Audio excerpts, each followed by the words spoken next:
ما بيخلوني اشوفهم، ما في صورة اشوفهم. ابوس ايديكم والله العظيم بس اعطوني اطفالي، ابوس ايديكم. يا اطفالي انا اتخيل اطفالي من مكان يا الله يا كريم انا اشد اي حدا، انا بدي اطفالي تحكم الصلاه انا تعالوا صوروا اخذ البنت عمر السنه مريضه صورها هيك فرج عم تضحك صورها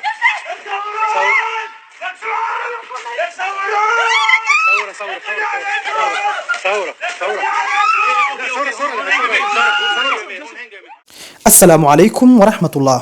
barnaamijkeenu maanta wuxuu ku saabsan yahay arrin baraha bulshada muddooyinka ugu dambeeyay dhan la hadal hayay iyo guud ahaan warbaahinta oo ku saabsan dhibaatada iyo xadgudubyada lagu hayo qoysaska qaxooti ahaanta u tagay ama u qaxay dalalka Yurub guud ahaan gaar ahaan dalka Sweden. arrintani waa afduubashada ama la wareegista caruurta ee hay'adda socialka ee dalka Sweden ay ku hayso qoysaska qaxooti ahaanta ama magaalada u tagay dalka Sweden.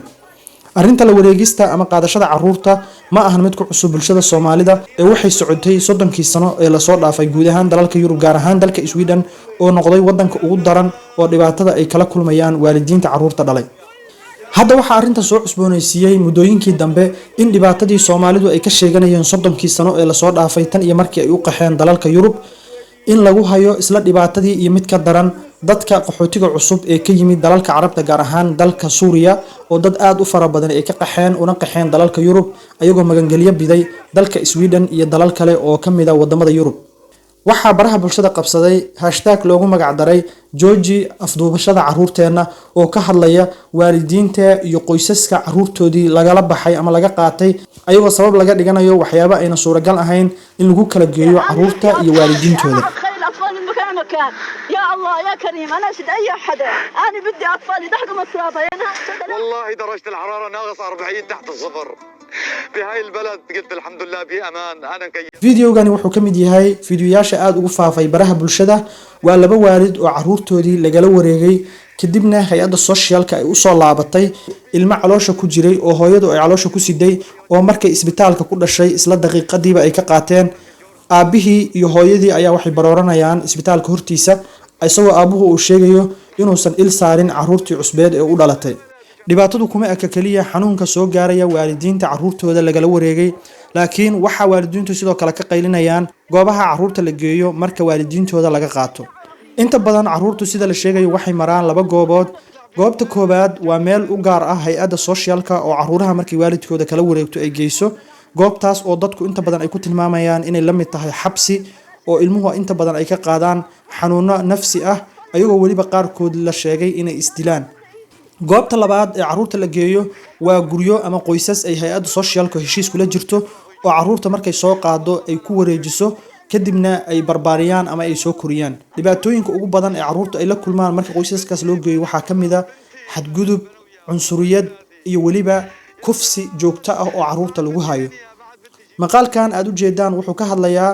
nin xadgudubyo aad u fara badan u geystay caruurta isla markaana kamid ahaa qoysaska hay'adda socialka ay caruurta ku wareejiso.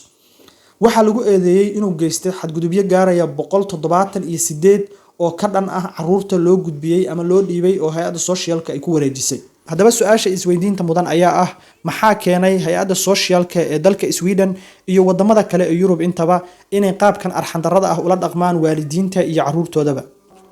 sida cilmi baarisyo badan lagu sheegay dalka Sweden iyo dalal badan oo Yurub ah waxaa muddo dheer ka socday la dagaalanka dhalmada sidaa daraadeedna wadankii wuxuu noqday wadan duqoobay oo dadkiisii inta badan ay hore u bateen taas oo keentay ama ku qasabtay dawladahaas inay albaabada u furaan dadka qaxootiga ah ee ka soo qaxaya wadamada dhibaatooyinka ka jiraan si ay mustaqbalka u noqdaan dad shaqayn kara oo shaqooyinka wadanka looga baahan yahay qaban kara.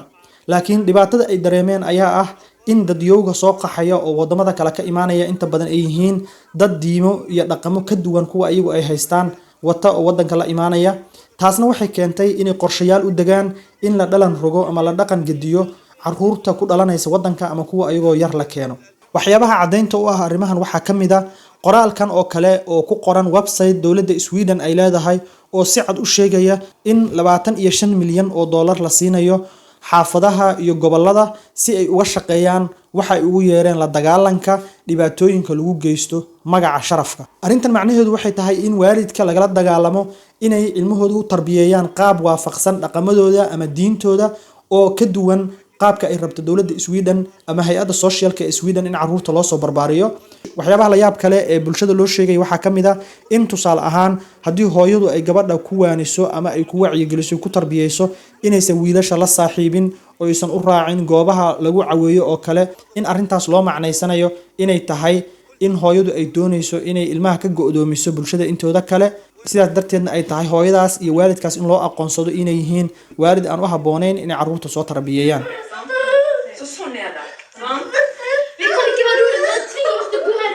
gabdhaha Soomaalida ee carruurta laga qaatay mid kamid ah ayaa waxay sheegtay sababta loo sheegay in carruurta looga qaatay oo ahayd in gabar carruurteeda kamid ah ay saaxiib la ahayd gabar kale isla markaana habeenada kamid ay guriga ku daaheen oo hooyadii markii dambe ay ku tiri gabadhii waa inaad gurigaaga u hoyaadid tii ayadu ay dhashana ay tiri jiifo tii ay dhashay ayaa arrintii ka xanaaqday kadibna labadoodii ayaa banaanka isula baxay ayagoo hooyadii ka cararaya kadibna waxay ku war heleen ayadoo boolis guriga uu soo weeraray oo la leeyahay waxa ku soo dacweeyay ama ka soo dacwooday gabadhaadii waxaa loo diiday inay gabadheedii la hadasho maalintii ku xigtay waxaa la qaatay carruurtii intoodii waaweyneed wax yar kadibna waxay aadeen iskuulka oo ilmaha kuwoodu yaryaraa ay ku jireen ayadoo halkaas gaari inta la saartay hooyadii iyo aabihii meel bannaan lasoo dhigay muddo kadibna waxaa laga qaatay ilmihii caloosha ku jiray oo ay markay isbitaalka ku dhashay laga qaatay sidaan hore u sheegnay. arrimaha aan arkay intaan barnaamijkan diyaarinayay waxaa ka mid ah in afduubka ama la wareegista carruurta aynu ku ekayn dadka soo galootiga ama dadka muslimka ee wadamada muslimka ka yimid oo kaliya laakiin dadyow kale oo wadamo kale ka soo jeeda xitaa ay haysato dhibaatadu inta badanna xiriirka ka dhaxeeya carruuraha lala wareegayo ay yihiin in hooyooyinka ama waalidiinta carruurtaas haysta ay yihiin dad inta badan diin ku abtirsada. waxaan arkay gabar ka soo jeeda dalka Mareykanka oo ka cabanaysa in socialku ay u soo dhaceen gurigeeda kadibna ay la wareegeen carruurtoodii ayagoo ku marmarsiyoonaya in ilmaha ay barto dhaqamo ama waxyaabo aan loo baahnayn oo khuraafaada oo diinta ku saabsan. gabadhani waa Kristaan inta badanna dalka Sweden waxaa la sheegaa inuu yahay dal aaminsan ama dadkiisu ay aaminsan yihiin diinta Kirishtaanka. arrintan markaan sii dabagalay waxaan arkay warbixin faahfaahsan oo ka hadlaysa in 8% oo kaliya dadka Swedishka ah ay ilaahay aaminsan yihiin inta kalena ay yihiin mulxidiin amaba ilaahay jiritaankiisaba aysan aaminsanayn taas oo keentay in xukuumaduba ay noqoto mid diinta iyo arrimaha la xiriiro oo dhanba dagaal kula jirta. sidaa daraadeed waxaad arkaysaa in diin kasta ama islaam ha noqoto ama Kirishtaan ha noqoto ama yahuud ha noqotoba dowladdu aynan ogoleyn in carruurta lagu barbaariyo dhaqamada xiriirka la leh diinta. waxaad moodaa in dalka iyo dadkaba ay doonayaan inay u jiheeyaan in laga dhigo dad aan haba yaraatay ilaahay jiritaankiisaba aaminsanayn diintay doonaanba ha haysteen. arrintan oo muddooyinkii dambe aad isu soo taraysay ayaa waxay keentay in banaanbax lagu sameeyo baarlamaanka dalka Sweden hortiisa iyadoo looga cabanayo dhaqanka guracan ee naxariis darrada ah ee bini'aadanimada ka baxsan ee socialka ama hay'adda bulshada arrimaha bulshada ay kula dhaqmayso qoysaska magangeliyada ku soo doontay dalka Sweden. arrintani waxay muujinaysaa in dalalka Yurub intooda badan waxyaabaha ay sheegayaan oo ah inay ixtiraamayaan dhaqamada iyo diimaha kala duwan ee dadku ay leeyihiin inay tahay mid afka baarkiisa oo kaliya ah ama loogu talagalay in miidiyaha ama warbaahinta dadka loo mariyo laakiin dadyowga magangeliyada u taga meeshaas la rabo in lagu qasbo dhaqan ka soo horjeeda diintooda iyo dhaqamadooda ay kala yimaadeen dalalkooda oo haddii dimuqraadiyadda iyo xorriyadda ay sheegayaan ay dhab tahay ay ahayd in la ixtiraamo oo sidooda ay wadanka kula noolaadaan maadaama aysan cidna dhibaato ku haynin.